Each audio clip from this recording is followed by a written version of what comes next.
How you doing? Name's Robin. Nice to be, but you can call me Chuck. Robin, what's your favorite Disney film? Well, to be honest, Walt, I think Fantasia has a certain Fellini-esque kind of quality, but...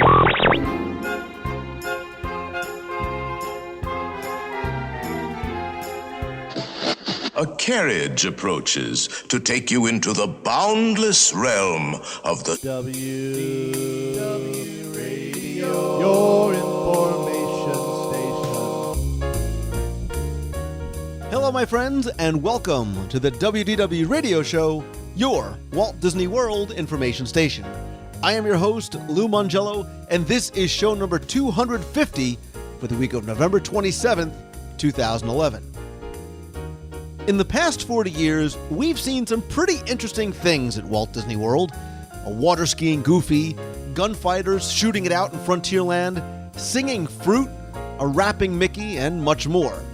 But until recently, many people couldn't recall seeing a character walking around Adventureland with a giant orange head, leaves for arms, and a green stem sticking out of his head. Today, of course, we fondly recall and miss the Little Orange Bird. And in this week's show, Jim Korkis and I will take a look back in time at the Sunshine Tree Terrace and its one-time host and hostess. We'll explore the origins of the Orange Bird, the Sherman Brothers song, why he and Anita Bryant may have flown the coop, and the recent resurgence in our little orange friend. I'll then pose a question for you to share your thoughts on as well.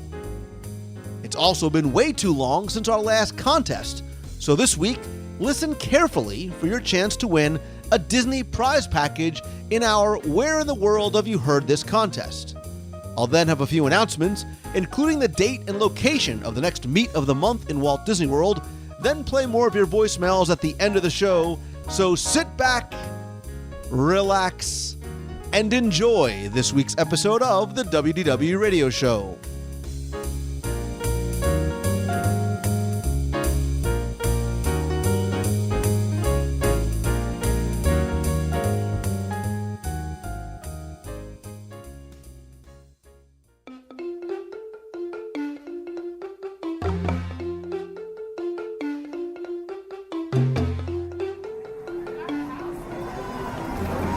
The timing of Walt Disney World's 40th anniversary on October 1st, 2011 coincided with the return of one of those original attractions, or at least a tribute to such. And today I actually happen to be sitting in a nice, quiet, shady corner of Adventureland, not specifically to talk about the return of those specific tiki birds, but another little distant orange cousin. Bird. There he goes, a distant cousin. And I may be the little orange nerd, but a person who, like me, fondly remembers that large orange-headed creature is Jim Korkis. He is the author of The Vault of Walt. He's a frequent guest on the show. He's a Disney historian, expert, contributor to Celebrations magazine, gentleman, scholar, and fan of the little orange swirl. And it's not going to get any better than that, so I better leave right now while I'm ahead. It's only downhill from here.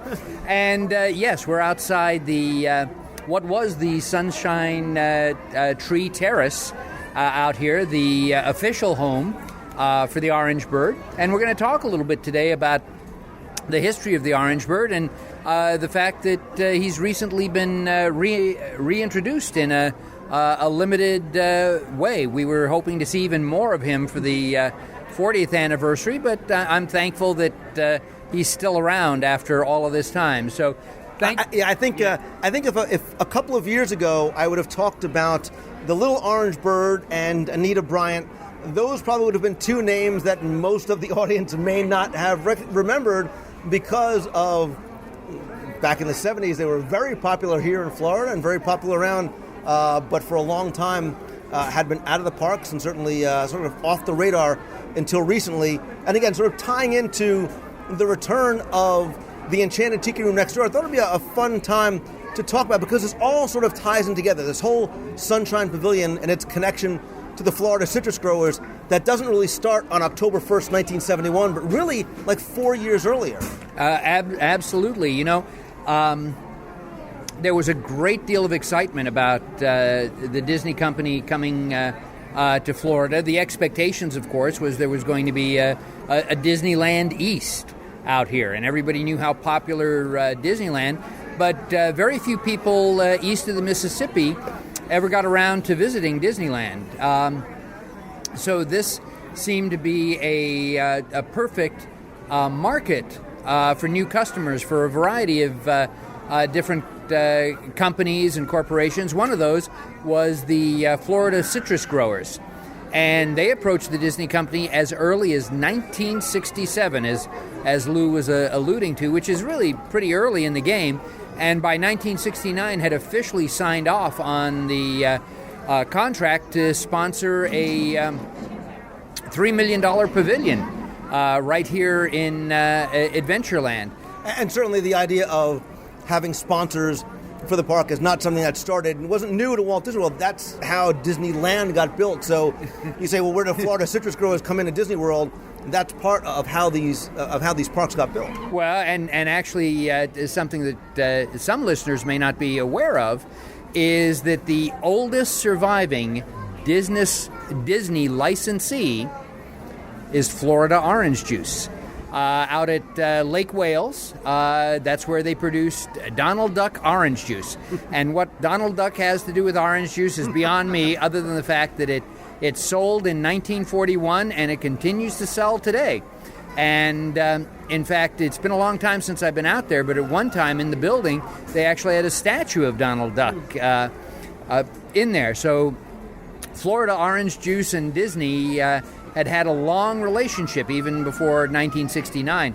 Now, in 1970, working with the Disney company, the Florida citrus growers developed their own character, the little orange bird. And the design came from C. Robert Moore, better known as Bob Moore. He's a Disney legend, by the way, but one of those Disney legends that a lot of people don't know about because Moore was basically a department to himself.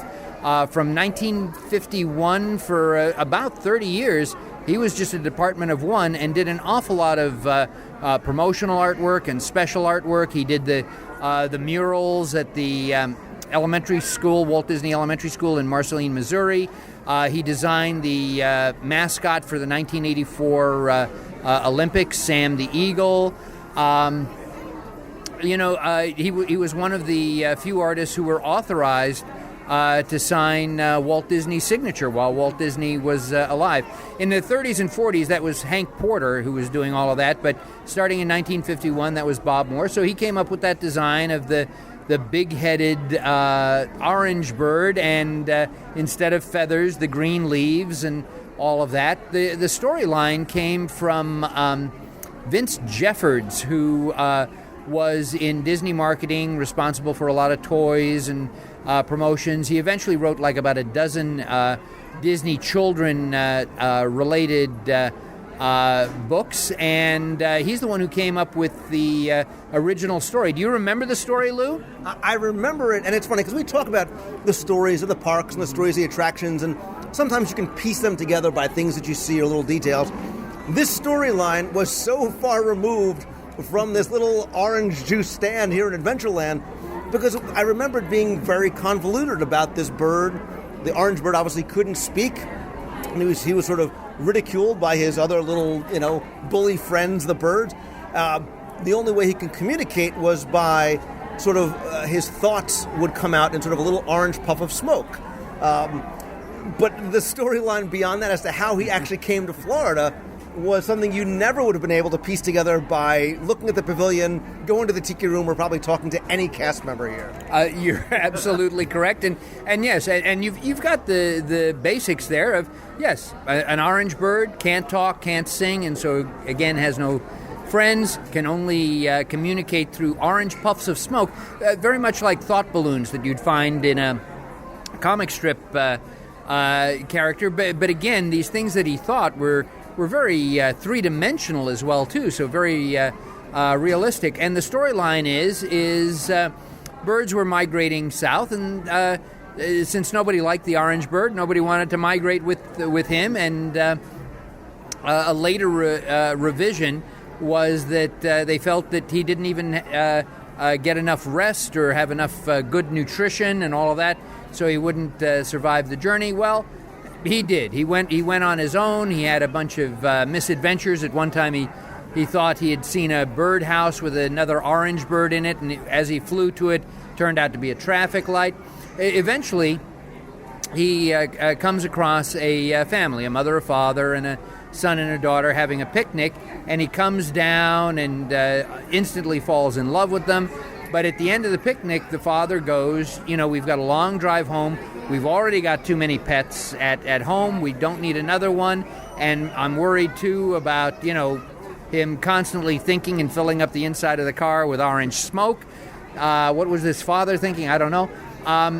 So they leave the orange bird there. He's heartbroken, but he decides to fly high in the sky, follow the car, and from his high vantage point, he sees that just around this curve, a bridge has been washed out, and he knows that the father is not going to be able to see it in time to stop. So the orange bird flies down, creates this huge, out of his thoughts, this huge orange stop sign. The father stops in time, the family is saved, and they take the little orange bird home. And that's the official story, although there was also a song. Mm-hmm. So the Sherman Brothers, talk about heavy hitters. You bring in the Sherman Brothers to create a official song for the orange bird. And in fact, in the beginning at Walt Disney World, they sometimes had a little 45 of that they gave away free, which was very cool. Now, in '68, the Florida citrus growers also hired Anita Bryant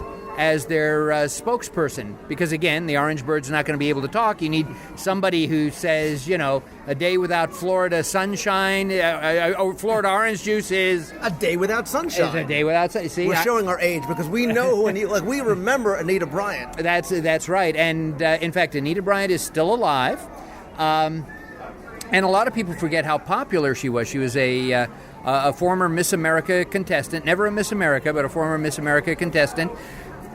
But she was a very popular singer, had a lot of hits in the top 40, including Paper Roses, which was later covered 13 years later by Marie Osmond.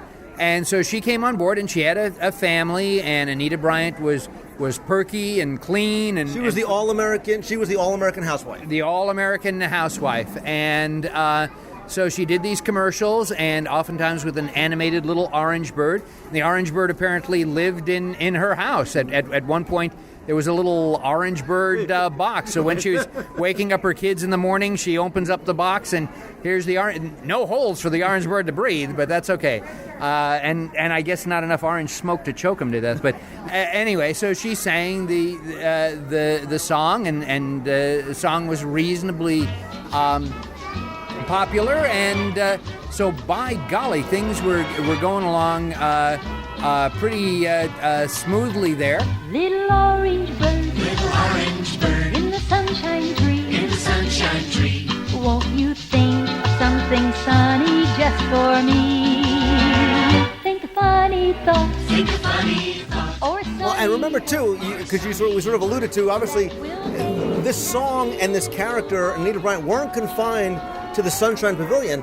They were on TV.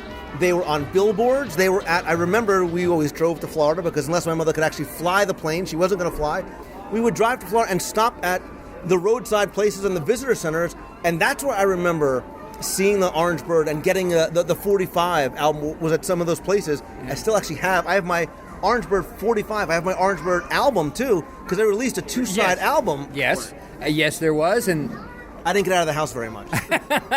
And there were orange bird plastic banks and bobbleheads and everything you can imagine. See, I didn't come to Florida. I was a California boy, so I would go to Disneyana conventions, run by the Mouse Club and the NFFC, and I'd run across this merchandise, and on the bottom it was stamped, Disney, and I'm thinking, who is this character? I have no clue.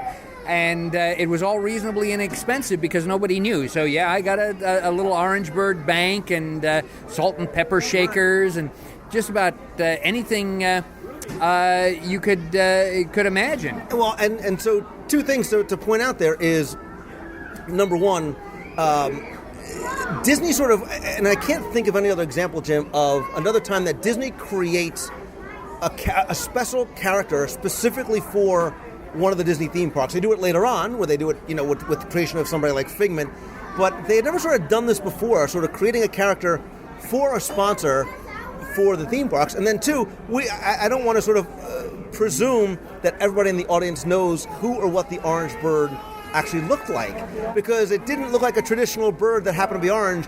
It was a giant orange head with a little bird leafy body. and not just an orange color head, an actual orange, fruit right. orange for that. But Disney had always been in the business of creating characters for other places. In California, up in Sacramento, there's a newspaper called the Sacramento Bee, and Disney created the bee for that. They created Tommy Mohawk for Mohawk carpets, and Fresh Up Freddy for 7-Up, and Bucky Beaver for Ipana toothpaste. Brush. That's the voice of Jimmy Dodd sped up. So the next time you listen to one of those commercials on YouTube or whatever, listen, that's Jimmy Dodd sped up doing Bucky Beaver. But never one specifically that would create like specifically for Disneyland. No, the closest was in 1955 when Disneyland opened. They created Andy Anaheim for the city of Anaheim. And Andy Anaheim is still used to this day. And again, another big-headed character, because I guess those things were considered cute. So yes, this was a first, because there's always been that conflict of, is this a Disney character? Is this a Florida citrus growers character? As I said, I picked up merchandise, and it was clearly stamped, copyright Disney. Right. And yet if the Florida citrus growers had paid for this, shouldn't it be copyright FCC or FCG, I guess? So for that, and so the Sunshine Tree Terrace, which was when you exited the Tropical Serenade, which was the Enchanted Tiki Room, you had the Sunshine Tree Terrace, which sold things like orange swirl, which they don't today, apparently, we see over here. And they serve lattes and raspberry lemonade slushes, but where the orange stuff is, okay. So I remember, yes, and this may be one of those false reconstructed memories, that when you, and this was one of the places that if you ordered an orange juice, it came in a container that was a plastic orange. If you ordered grape juice, it came in a bunch of grape. It's one of my holy grails of collectibles, because nobody ever kept those, but that's one of the things I remember as a kid, getting orange juice in an actual orange with a straw in it. And also the straw was done up like a stem, and at the top of the orange you had the green plastic leaves. So, yeah, very cool. I would agree, very, very cool. Again, not my experience, because I was not out in Florida or visiting at that time, so missed all of that except in retrospect. And one of the other things, and we were looking today for the placement of that, was they had a little three-dimensional orange bird, and behind him was a screen, a TV monitor screen that showed what he was thinking, which was basically think orange or buy orange swirl or all of that. And in addition to that, starting in 1971, there was a walk-around orange bird character in what is known primarily as a pajama suit. Some of you may remember your footy pajamas and all of that. That's how you refer to a costume where even though there's some extra space and all that, basically it follows the contours of your own body, as opposed to many of the Disney character costumes. We have the fur costumes, at least, that have a framework or whatever that creates a different shape. And so if basically I wore it, I would look like the little orange pear, as opposed to... Well, you're actually the size of the orange bird. So you're life size. Lou Mongello, the life size orange bird. So maybe one of your listeners out there will actually make you a costume. Oh, thank you for inviting me.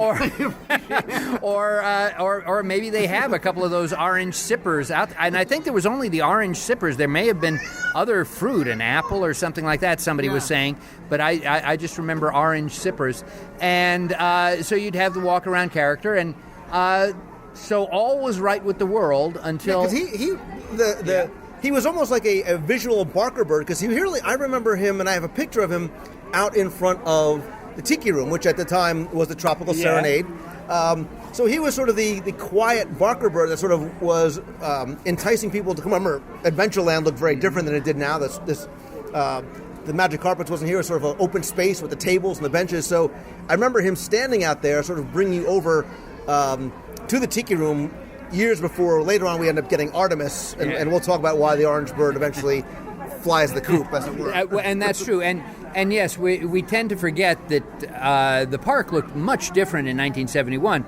So, for instance, the end of Adventureland dead-ended. There was no Pirates of the Caribbean. There was no crossover to Frontierland. You had to go all the way back out to, mosey your way around because there was nothing down there. So this was a huge hit. Enchanted Tiki Room, of course, a huge hit out in California. Really, the first use of audio animatronics in a Disney theme park, and again, just as popular out here because it was just such a funny, delightful, mellow show written by Wally Bogue, one of my personal performing heroes, best known for Pecos Bill in the Golden Horseshoe Review, one of my favorite Disney shows of all time, with Wally Bogue in that. And you had the different parrots. You had Fulton Burley, who was also in the Golden Horseshoe Show. Fritz, done by Thurl Ravenscroft, that most people just know from the Haunted Mansion. So yes, this was a wonderful thing. And again, Disney tried to leverage the orange bird elsewhere. So in 1980, they made an educational film about food and nutrition starring the orange bird. And basically, it told the story that Vince Jeffords had wrote. The narrator for that was Rex Allen, one of my all-time favorites, the original father in Carousel of Progress, known as the Arizona Cowboy. In fact, he only owned cowboy clothes and boots. So the very first time he met Walt Disney, he had to borrow a suit from a friend. And Walt's first remark was, "Gee, Rex, I didn't notice you since you were incognito here." And June Foray, voice actress, did that. The animation for this little 15-minute short, which again was done for schools. There were also film strips doing the same thing, was done by a company called Rick Reinert. Rick Reinert had been a former Disney artist and had started his own small little mom-and-pop animation studio, which a lot of Disney artists did, like Dale Baer, who did a lot of work on Roger Rabbit, who framed Roger Rabbit. So anyway, they had them do the Orange Bird one, and it was a huge hit because they had a minimum budget, but boy, they got their bang for their buck. Disney was so pleased that the next assignment they gave Rick Reinert Productions was Winnie the Pooh and the Day for Eeyore, which was the very first Disney theatrical cartoon that was outsourced from Disney Animation. And so, although I take that back, in the 40s, Mare Babies were done by Harmon and Ising, where Walt was helping them out where they were between jobs between Warner Brothers and MGM, but that was 1940. So here we are 40 years later, and Disney outsources all of its animation for a theatrical short to Rick Reinert Productions. They also came out with a comic book, only one issue, of The Orange Bird and 3 Adventures. And again, they're all nutrition, like Orange Bird is trying to help on the farm, but because, he didn't have a healthy breakfast after he got up in the morning, he poops out halfway through the day. So you give him a Florida orange juice, and that'll do it. Help fight scurvy, drink Florida. And that was drawn by Tony Strobel, very great Disney artist, oftentimes overshadowed by folks like Carl Barks and Paul Murray and Floyd Gottfredson. But a real good workmanship artist who produced wonderful work for decades. So there was a lot of Orangebird stuff out there, and you thought, boy, Orangebird, people just love him. He's going to last forever. And we get to, unfortunately, in the late 70s, Anita Bryant becomes a figure of controversy. She has some a personal philosophy that she voices aggressively and adamantly, and by becoming that figure of controversy, some people are so put off by that they start boycotting Florida orange juice.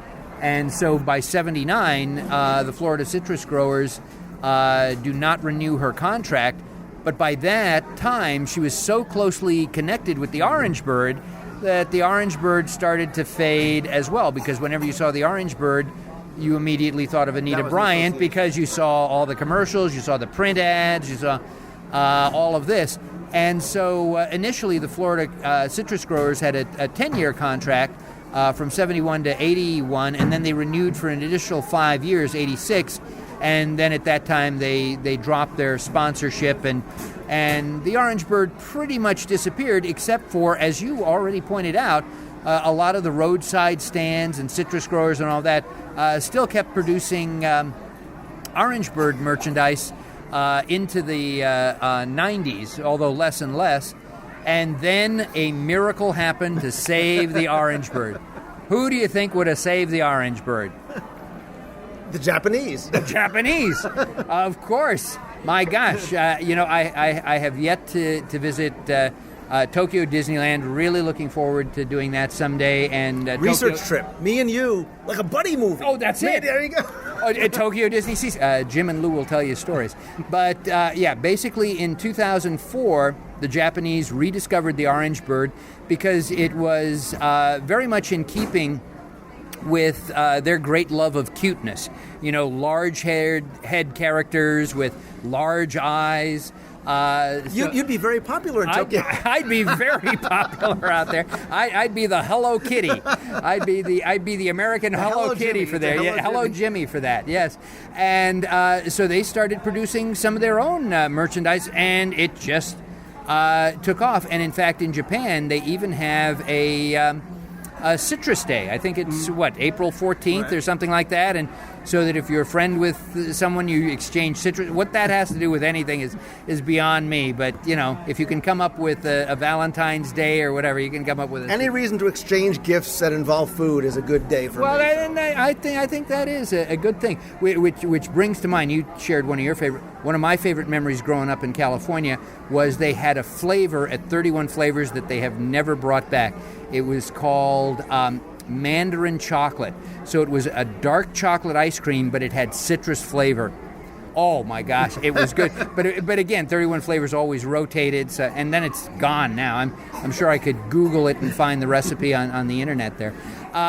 So anyway, after seeing the success of this, just like seeing the success of Duffy the Bear, over stateside, Disney said, well, obviously this has an appeal to people. We're going to bring it here. And so within the last 2, maybe 3 years, we've started to see a variety of Orangebird merchandise, some shirts. There's a Vinylmation Orangebird.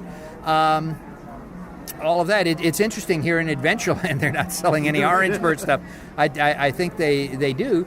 But I think both of us were hoping that he was going to pop up on October 1st there for the 40th, right? It's been an interesting over the last couple of years, like you said, because he sort of quietly became known again, especially to people who are very much interested in Disney World history. And maybe it's with the approach of the 40th or just that sense of nostalgia, the Tiki Room potentially coming back and looking for changes to that. The merchandise that was coming back were sort of people posting online, look at my little Orangebird. I have a little Orangebird, maybe 2-inch plastic thing that's been sitting on my desk for years. Other people say, oh, I have this Orangebird album. And so this sort of grassroots revival of the Orangebird comes back. And as we start approaching the 40th anniversary, Disney starts to acknowledge it. And the first time I really saw it, and I have the shirt is at Destination D Walt Disney World.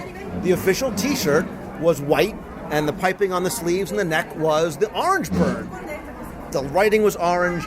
So me, being the little orange nerd that I am, that you are, said, yes.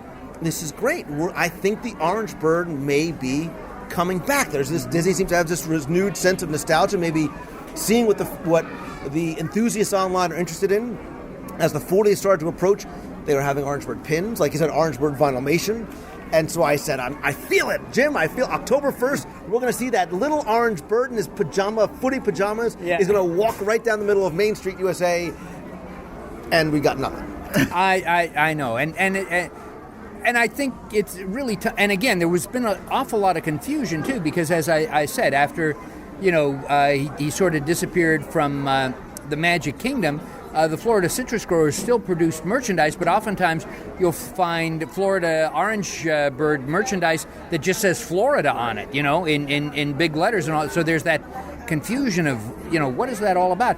But my gosh, the character, just like you, Lou, is lovable. Is always optimistic, always wants to help, other people, some obviously at a loss for words sometimes, but always thinking good orange thoughts, and I'd love to see that. What I'm surprised about too is, like with the introduction of Duffy, I'm surprised they just brought out Duffy and they didn't come up with a Duffy TV series or a Duffy theatrical short or a Duffy TV special, to tie that in, because I still run into guests who are confused about Duffy and what movie is he from. Well, they have books, because my kids had a book called The Disney Bear, and then he was sort of rebranded as Duffy, so they were able to make that connection from the stories. It was about Mickey and his Disney Bear in the Magic Kingdom and going to sleep, and then when Duffy was brought over here from Japan, he was sort of given the name of Duffy. And going back to the first, you talked about confusion. I think that maybe would have been it too. If you think about it, relatively speaking, Duffy, the little orange bird, wasn't around here a lot. He wasn't on Disney commercials. He was on Florida orange juice commercials. So if he was sort of to parade down Main Street, I think a vast majority of guests probably wouldn't have known. They wouldn't have made that connection that we as Disney geeks, and I mean that in a good way, know of the orange bird. I think you're absolutely right, because as I mentioned earlier, I spent my youth growing up in Los Angeles, California, Southern California area, and we were clueless, because again, you weren't going to promote Florida orange juice in California that was creating its own orange juice, for crying out loud. And again, there was no in those days, you didn't have that access to the internet and to all of these Disney clubs and blogs and wonderful podcasts like this. So again, no clue, no confusion. But I think he's a delightful, fun little character, and ready to be re-looked at. Because obviously when people see him, even though they don't know the backstory, they may never have heard the Sherman Brothers song, whatever, there's just something about him that's sort of cute and appealing, and you go, okay, I'll go with the. And obviously we've touched a nerve with you, because every time I mention Orange Bird, I see your eyes light up with that orange glint of pixie dust there of such fond memories. And I don't think it was related just to your trips with your parents. It was the character itself seemed to be fun. Yeah, he was, and he was unique, and like Figment, he was new, and he was very specific to the park. So you associated him with Walt Disney World, and yes, I associated him with my trips down here with my parents. But I wonder now, in 2011 and 2012 going forward, could the Orange Bird come back? Could he come back, almost sort of be reintroduced to a new generation? Does that controversy from the late 70s, does it still sort of cast a little bit of a cloud over the character because of his association with her for the generation that does remember that and does maybe sort of have strong feelings about that? Or has enough time passed and the distance has been given that the Orange Bird can come back? The Orange Bird could rise again like the Phoenix. Well, I think it definitely could, because I think there has been enough distance. You know, some of your listeners are just cute as a button, and when I'm hanging out with you and they come up and introduce themselves, and I go, oh my, they're just so perky and all this. Turns out they were born in 1991. You know, 1991. Give me a break. You know, is my life already nostalgia and history? 1991, and again, there's no recognition of anything before then, really. You know, I run into an awful lot of college program age kids that basically anything that happened beyond 5 years ago, that's it. It's gone. It's the same as mixing it in with the dinosaurs fighting the Civil War is what they're concerned about. There's nothing there. And I think Anita Bryant has fallen out of public view for so long. As I said, she's still alive. She's still singing, and you know, more power to her there. She's had some rough speed bumps in her life. You know, a divorce, a couple of other things. So, you know, I think some of the things that she battled against so vehemently in this day and age are no longer a fight. You know, things that she argued against are now law in the state of Florida. So it's like, you know, no sense holding any hard feelings about that. And I think at this particular point, Orange Bird has a separate identity from her. You know, I don't think it's just old timers like you and I. Well, we remember, you know, and yeah, but I saw you smile genuinely when I talked about the Destination D shirt. You're like, wait a minute, and so we wondered, like, as we walked through Adventureland, what if there was a little Orange Bird shirt, you know, over at Zanzibar, or you know, over here somewhere, if they sold little Orange Bird merchandise. You know, I think he has a nostalgic element for those that remember, and I think he's got a cute factor for those people who are going to be introduced to him. And you know, one of the lots of things break my heart. You know, I'm a sensitive guy. You know that. A lot of things break my heart. A couple of years ago, there was a special event out here in Florida called the Hukilau, which celebrates tiki culture.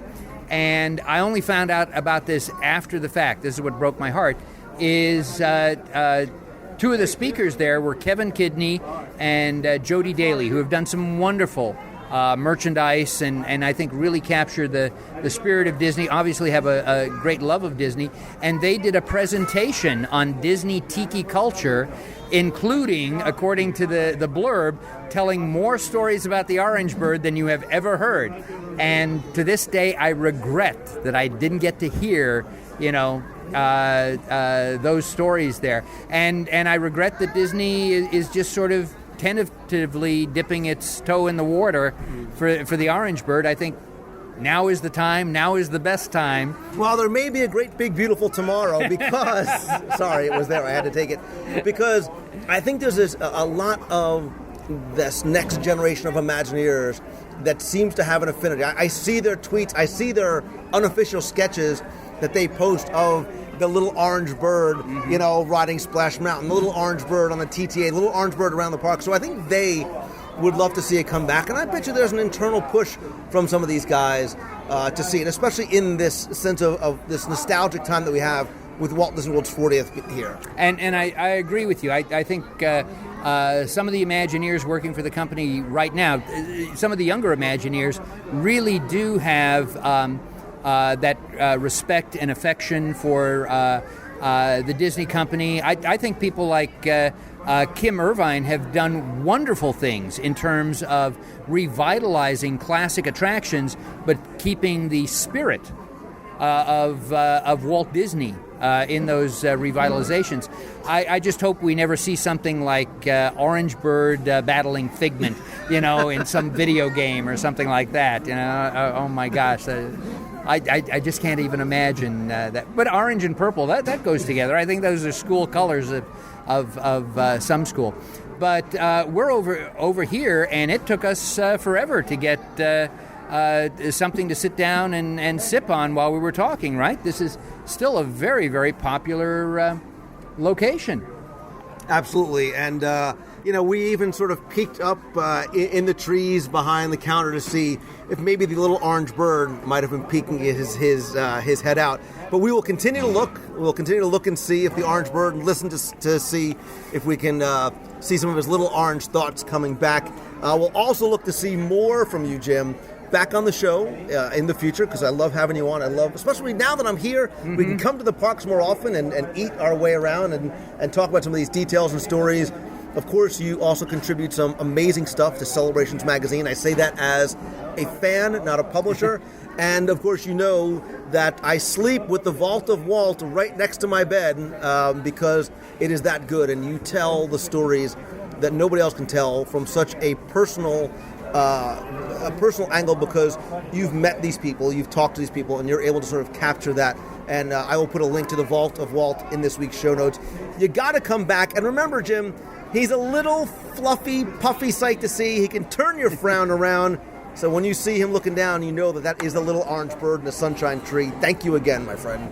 My pleasure. And for those people who have lasted this long through the podcast, I know you're always looking for, in fact, just as Lou and I sat down, we had a listener come by and say, I just love all those little things you guys share. So as a reward for those of you who listen through this entire podcast, when you come to the Sunshine Tree Pavilion here, those are the original tikis out there holding the flame torches. And when you look on the roof, you'll see that there's a carved water buffalo. But it's carved in such a way because they knew you'd be able to see it over in Frontierland, so that if you're on the Frontierland side, it looks like a longhorned cattle. So those are two little things. I thought when you said you're going to have a surprise for listeners, you were going to break out in song and take us out with a little orange bird. Go. Little orange bird in the sunshine tree, and I wish I knew the lyrics, but little orange bird in the sunshine tree, won't you think of something sunny just for me? I can't even remember the tune, and again, I couldn't carry a tune even if it had a handle, but I appreciate that. Thank you again, Lou, for the option to share these stories and keep the stories alive, and thanks to all the listeners who do the same, and I'm looking forward to the next podcast we do together, Lou. Thank you so much. Absolutely, and I will leave it with not your rendition, but the original Richard Sherman song, Sherman Brothers song, and Anita Bryant. Jim, thanks again. Thank you. You're in orange smoke. I got Jim Corcus to sing. That's what makes the orange bird unique. Little orange bird in the sunshine tree. Won't you think of something sunny just for me? Think of funny thoughts, or a sunny word, that will make me happy, little orange bird.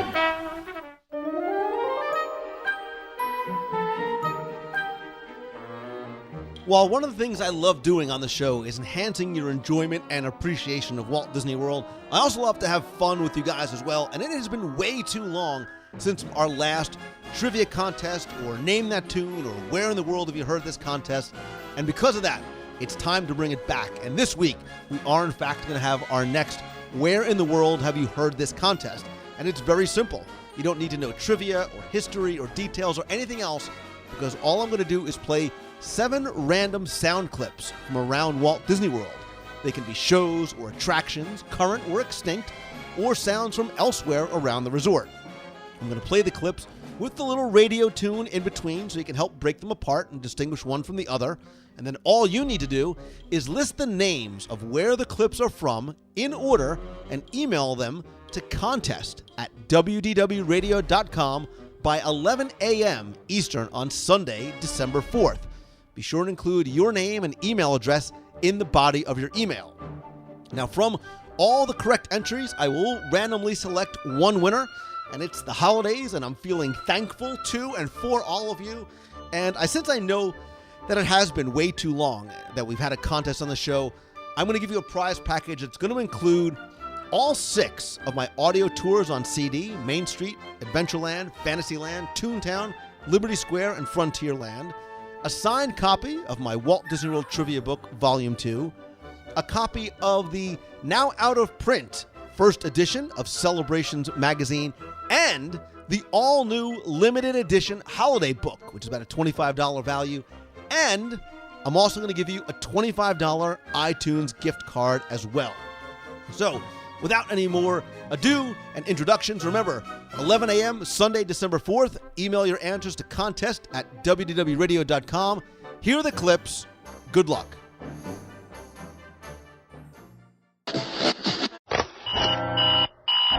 Battle stations, report to the flight deck for immediate launch.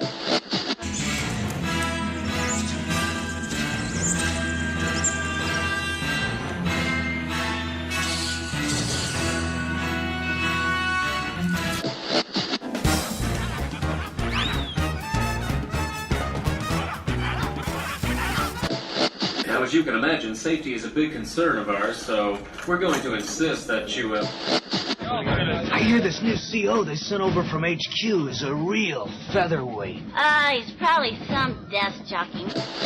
Before I throw these razor-sharp knives around the body of the volunteer, my assistant will place a bag over his head. Paper or plastic? We still require the Earl Grey tea, quinine, mosquito netting, and piano wire. I quite understand, sir. I'll see what we can do.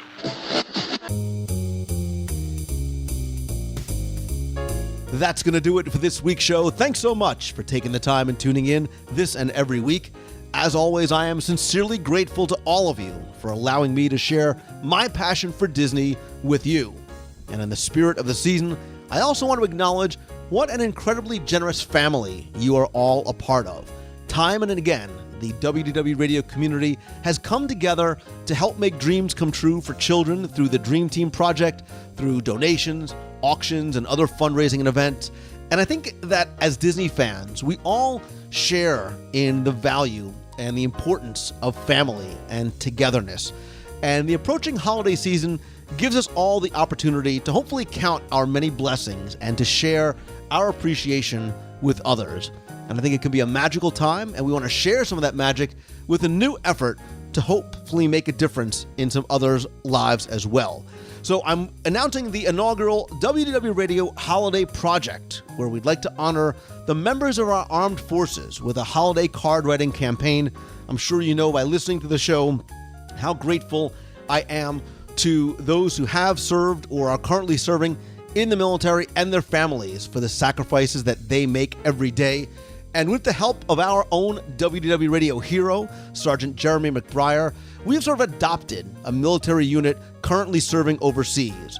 They were deployed recently, and we want to share with them the spirit of the season during their holidays away from home. So what we're asking you to do is for all the members of the WDW radio family, and if you're listening, you are part of that family, to take a moment and send a holiday greeting to any soldier in this unit. Now, it may take a while for the mail to reach our troops, so the sooner you're able to send a holiday card, the better the chances are it'll be received by the holidays. And we want to try and make this as easy as possible for you, whether you want to send a card or even a small gift.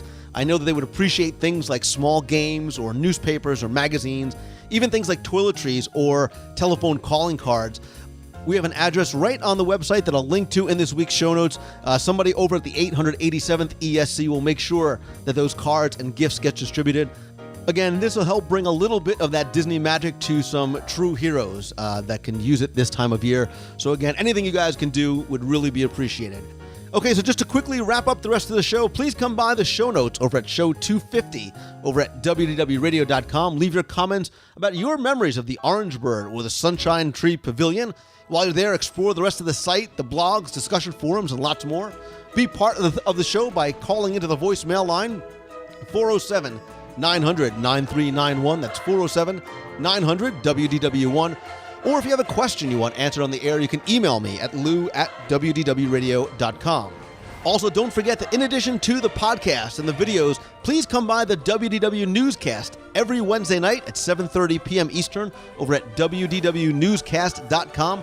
There we do a weekly live video broadcast and chat about this week's Walt Disney World news. Gives you the opportunity to be a part of the show, engage in the conversation, discussion, ask and answer questions along the way.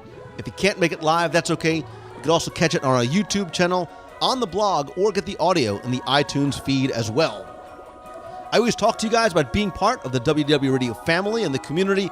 If you want to come by one of our meets of the month in Walt Disney World, the next one is going to be next Saturday, December 10th, 2011, over at the Sleepy Hollow Refreshment over at Liberty Square in the Magic Kingdom. That'll run from about 12 noon to 1:30 p.m. or so. We're also going to have, while supplies last, holiday gifts to give out for everyone who comes by and attend. Please come by and say hi. Again, for more information, you can visit DisneyMeets.com and also get a link there to our Facebook event page. You can also follow me over on Twitter for updates and changes. I am at Lou Mongello. Also, be sure and come by CelebrationsPress.com. There you can subscribe and order back issues of Celebrations Magazine. And there still is time, although it is running out, to get your deluxe limited edition Christmas book from Celebrations Magazine. It's a hardbound book with more than 120 pages of Disney Christmas photos, behind-the-scenes stories, including some from Jim Korkis, about the holidays at Walt Disney World. They are shipping now, so you will have them in plenty of time for yourself or for gifts in the holidays. But again, they are a limited edition. They are selling fast, and when they are gone, we will not be printing anymore. You can still get it for the pre-order price of $19.95 plus shipping and handling. Again, that's over at CelebrationsPress.com.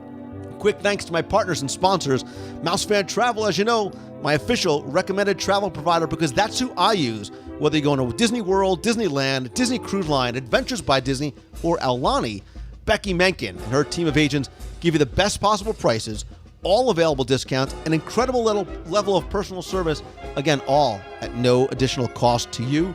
When you're coming to Walt Disney World, All-Star Vacation Homes has great condos, up to 7-bedroom homes with spas, kitchens, private pools, multiple master bedrooms, and game rooms over at allstarvacationhomes.com. So if you're bringing your large extended family or friends, a great option when you come to Disney. And of course, if you want to stay right in the heart of Walt Disney World, you know I love, even though I live here, the Swan and Dolphin, because I still go to a lot of their 17 world-class restaurants like Blue Zoo and Shula's and Il Molino, but they do have wonderful guest rooms with the most comfortable, the Westin Heavenly Beds on property, Mandara Spa, lots of other Disney benefits. Check them out over at swananddolphin.com. Make sure you come by during the holidays. Come by when Santa and Mrs. Claus are visiting there as well. As always, my friends, if you like the show, and I hope that you do, all I ask is that you please help spread the word. Let others know about it. Tweet out that you're listening. Share the link on Facebook. Come by, rate and review the show over in iTunes as well. And most importantly, I want you guys to remember that there's no time like right now to start pursuing what you are passionate about and do what you love each and every day. Be positive, be motivated, get inspired to start pursuing your dream. And when you do, always keep moving forward. And as always, my friends, and you are my friends, I want to thank you again for taking the time and tuning in this and every week. So until next time, have a great week, everybody. See ya. Hey, Lou. How you doing? This is Russ from Michigan. Just want to let you know we just got back from a trip to Disney, and we were selected for the test of the Fast Pass for the daytime parade. They gave it to us in the morning when we were walking down Main Street. The viewing area was a roped-off area inside the hub from about 10 o'clock to 2 o'clock, right on the edge in front of the castle on the inside of the hub. Anyway, just want to let you know it was a great viewing spot. Hopefully they'll implement this program. It worked out well for us. Thanks. See ya. Hi, Lou. This is Melina from Denver. Just wanted to call to let you know that I love your show. I stumbled upon it sometime this summer, and I can't believe I've gone years without knowing about it. But I'm having fun. Excuse me, having fun playing catch up with the podcast. I wanted to let you know that last week I signed up and joined the WDW radio running team, and I'm really looking forward to meeting you and the rest of the team in January during Marathon Weekend. Speaking of which, I wanted to share that today I completed my first marathon distance, 26.2 miles, in preparation for the race through the world on January 8th. Couldn't have done it without my husband, my own Prince Charming, by my side. And for all of you out there listening and thinking there's no way you could do a Disney race, I encourage you to check out Run Disney consultant Jeff Galloway's Run Walk method. It really and truly works. Thanks for all you do, Lou. Hey, Lou. It's from Chicago. I was just calling to say I have finally caught up with every single podcast episode today. I listened to the last one that I haven't ever heard before, which was about the Port Orleans resorts, which was great because since I'm staying at Port Orleans French Quarter in May, that is awesome that I got to learn some new stuff about it. But now that I am all caught up, I just can't wait for all the new podcasts to come out every week. Just want to say you're awesome. You do a great job, and I'm just loving the podcast lately. So much great information, so many great guests that you're having on, and just learning a whole bunch more stuff about Disney, and I'm just loving it. So hopefully we come up with some great ideas for some future podcasts. I'm trying to think of some ideas so I can send your way. But until then, have a great weekend. I hope you had a great Thanksgiving with your family, and looking forward to seeing all the rest of the holiday stuff coming up this next month, and all the coverage you'll be doing and everything like that. So, with that, I will talk to you soon. Take care. You've got a friend in me.